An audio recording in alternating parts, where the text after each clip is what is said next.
Hi friends, അപ്പോൾ ഇന്ന് നമ്മൾ എക്സെല്ല് കൊണ്ട് ഒരു മെഴുകുതിരിയാണ് ഉണ്ടാക്കാനായിട്ട് പോകുന്നത്. അപ്പോൾ അതിനുവേണ്ടി ആദ്യം ഒരു പ്ലേറ്റിൽ മെഴുകൊക്കെ പൊട്ടിച്ചിടുക. അതിനുശേഷം നമുക്ക് ഇതുപോലത്തെ ഒരു മുട്ടത്തോട് എടുത്തിട്ട് അതിൻ്റെ പുറകിലും മുമ്പിലായിട്ട് ഹോളിട്ട് കൊടുക്കുക. അതിനുശേഷം ഇതുപോലത്തെ ഒരു സ്റ്റിക്കും പിന്നെ ഒരു തിരി എടുത്തിട്ട് ആ തിരി സ്റ്റിക്കിൻ്റെ മുകളിൽ കെട്ടി വെക്കുക. എന്നിട്ട് ആ തിരി ഈ എഗ്ഗിൻ്റെ ഉള്ളിലേക്ക് ഇറക്കി വെക്കുക. അതിനുശേഷം നമ്മുടെ ആ മുട്ടയുടെ അടിഭാഗം നന്നായിട്ടൊന്ന് സീൽ ചെയ്ത് കൊടുക്കണം. ഞാനിപ്പോൾ ഒരു ക്ലേ കൊണ്ടാണ് സീൽ ചെയ്യുന്നത്. എന്താണെന്ന് വെച്ചാൽ നമ്മൾ ഇതിൻ്റെ അകത്തേക്ക് മെഴുക് ഒഴിക്കുമ്പോൾ അത് പോകാൻ പാടില്ല. ഇത് ഞാൻ തന്നെ ഉണ്ടാക്കിയെടുത്തൊരു സെറ്റപ്പ് ഉണ്ടോ. ഇതിൻ്റെ മുകളിലേക്ക് നമ്മുടെ മെഴുക് ഉരുക്കാൻ നമ്മളെ പാത്രം വെച്ച് കൊടുക്കാം. ഓക്കെ, ഇനി ആ മെഴുക് ഉരുകി റെഡിയാവുന്ന വരെ നമ്മളൊന്ന് വെയിറ്റ് ചെയ്ത് കൊടുക്കണം കേട്ടോ.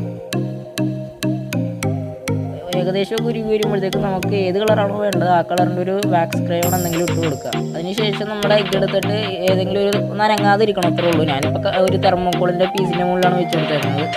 ഇനി നമ്മുടെ മുട്ടയുടെ ഉള്ളിലേക്ക് ഈ മെഴുക് നമ്മൾ ഉരുക്കി വെച്ചത് ഒഴിച്ചു കൊടുക്കുക. ഇത് ഒഴിച്ച് കഴിഞ്ഞിട്ട് ഒരു 4-5 മണിക്കൂറെങ്കിലും നമ്മൾ ഇതൊന്ന് ഉണങ്ങാനായിട്ട് വെയിറ്റ് ചെയ്യണം. ഓക്കെ, അപ്പോൾ ഒരു 4 മണിക്കൂർ ഞാൻ ഉണങ്ങാനായിട്ട് വെച്ചിട്ടുണ്ട്. ഇനി നമുക്കതൊന്ന് പൊട്ടിച്ച് വെക്കാം. ഓക്കെ, കണ്ട നമ്മുടെ മെഴുകുതിരി അപ്പം റെഡി ആയിട്ടുണ്ട്.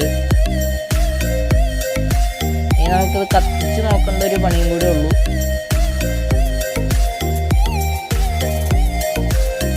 ഓക്കെ, അപ്പോൾ നമുക്കൊന്ന് കത്തിച്ച് വെക്കാം.